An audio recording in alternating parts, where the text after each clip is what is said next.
هل طبيعي أوافق على شخص لمجرد ارتياحي النفسي ليه برغم إن في 100,000 حاجة بتقول لأ وإن علاقتنا هيكون فيها اختلافات كتير؟ خلينا نكمل السيناريو كده. لو أنت أو أنت أخدت القرار بأن شخص أنت مرتاح معاه وشايف إنه الظروف مش مناسبة وإن أنت تكمل على حسب مشاعرك، النتيجة إيه؟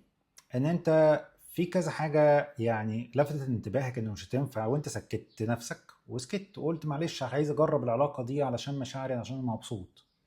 وبعد كده العلاقة كملت واستمرت وكان فيها كل شوية مشكلة، وبعد كده ترجع تكمل تاني ومشكلة وتكمل لحد ما انتهت. عارف بعد ما تنتهي هتعمل إيه؟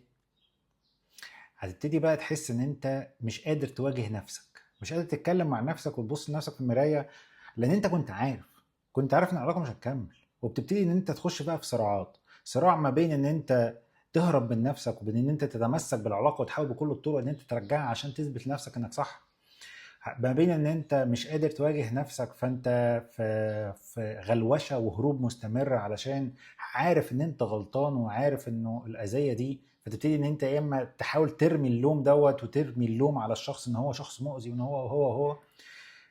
ففي الآخر هتخش في حلقة مفرغة من المشاكل والصراعات وتضييع الوقت على الفاضي.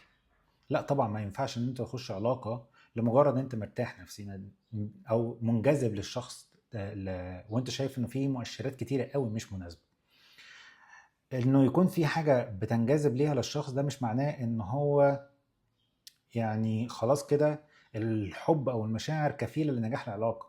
لا طبعا، في مقومات مهمة تكون موجودة عشان ان العلاقة تنجح، يكون في تواصل جيد ما بينك وما بينه، انه يكون في قدرة على الارتياح في الكلام، إن الفكر نفسه يبقى مقبول، يعني انت تعرف تطلع اللي جواك مع الشخص اللي قدامك وانت مش خايف من انتقاده، مش بتفكر اصلا هو هينتقد ولا لا، انت مرتاح فعارف تعري نفسك فكريا قبل اي حاجة تانية.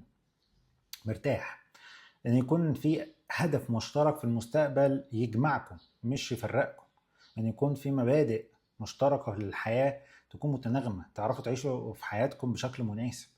فده مواصفات اللي محتاجة تتحقق في الشخص المناسب، مش انجذاب.